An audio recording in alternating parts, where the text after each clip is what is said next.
I hope everybody's doing well today. It is morning and I'm walking to work. I wanted to talk for a second about dimensions and liminal spaces. So, liminal spaces being, the transitionary space between point A and point B. That's that liminal space, right? And I found that when it comes to dimensions, it's really complicated. Um, a lot of times it's never just here or there. There's actually a lot of stuff that goes on in between. And it's funny how you get pieces of the puzzle, you don't get the whole thing, and then like suddenly that one piece shows up and it kind of, I don't know, it gives you the whole picture. And it was such a small piece, but you're like, oh, okay, I get it now. For a while now, and you can believe me, don't believe me, I don't really care. But I feel, compelled to share my stories and my experiences. And I've talked about this before. I've been in situations where, I don't know, I would just like turn up a street and it seemed like I was somewhere else. Like it was the same place, whether that location, wherever I was at, it was the same place, but it was just like, it was different. Like there was something off about it. 9 times out of 10, there would just be no type of activity, like no cars, no people, nothing. And this has happened multiple times, and sometimes this will even happen like with neighborhoods. And more notably, because I mentioned this in a previous video, but more notably, there was a time where,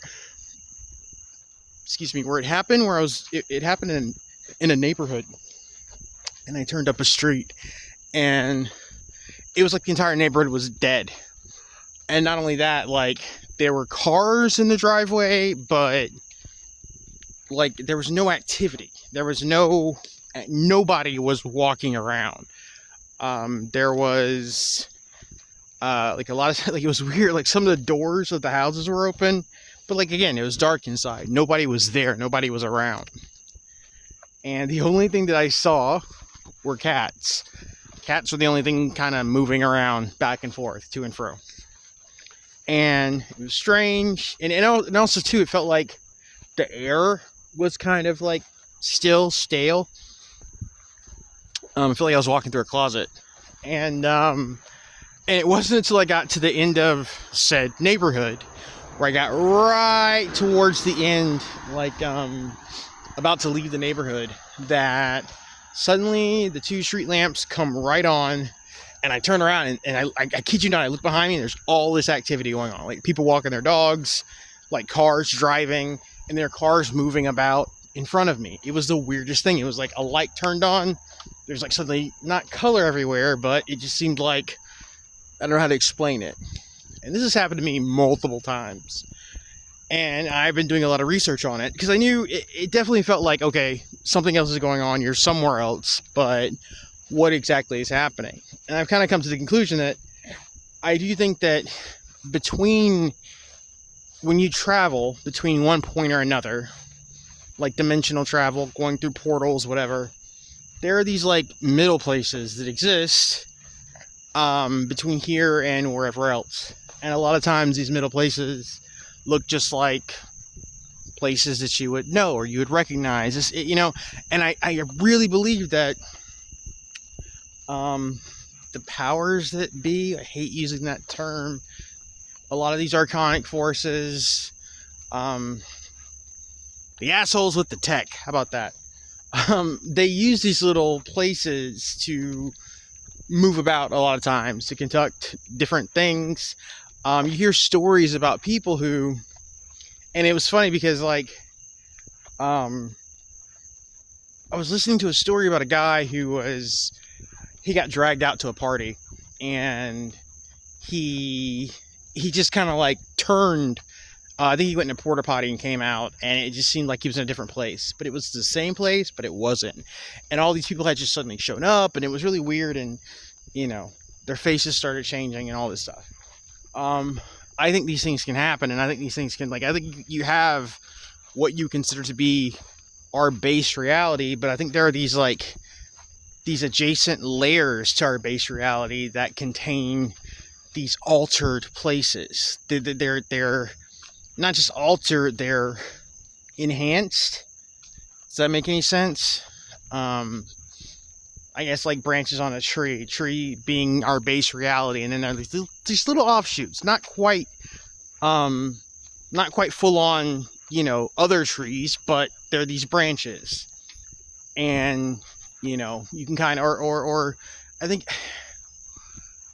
it was kind of explained in, even though in like the show The Stranger Things, the Upside Down is a completely different dimension altogether. It was a good reference because they had, I don't know, they used a pencil or something, and they talked about going across the pencil in a linear way, but sometimes other things can go to the side of the pencil, underneath the pencil, stuff like that.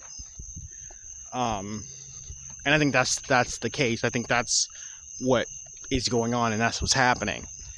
And this has happened to me multiple times, and I couldn't really figure out like what was going on. I just knew that where I was at was incredibly, it just felt different. It felt different, but I wasn't quite somewhere else. And I think that this figures into a lot of people who have these weird supernatural experiences, and like nobody else sees it because suddenly they're taken to one of these places.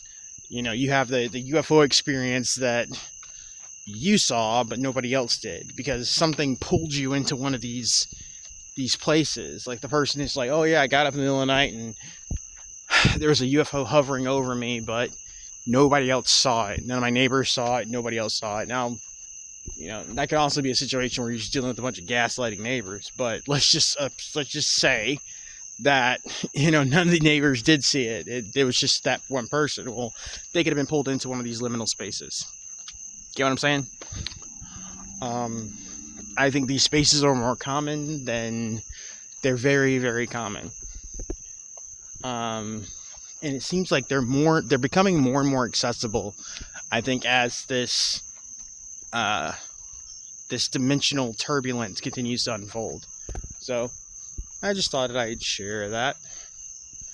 Hope everybody is doing well. Hope everybody had a good 4th of July. It's funny about the 4th, like my 4th of July was pretty cool. Like they were really like they didn't do much on the 4th of July. Like it was just like, it was actually funny. I walked past my neighbor, the guy who's normally setting off like a gajillion fireworks, and he was just sitting on a bench looking sad. So I don't know what the hell that was about, but I wasn't complaining. I got some good sleep, and my cats didn't lose their minds. So hope everybody's doing good, and I'll try to upload another video when I can. And if you have any similar experiences, please post them, talk about them. That's what we're all here for, right? Share stuff. Anyway, take it easy. Talk to you soon.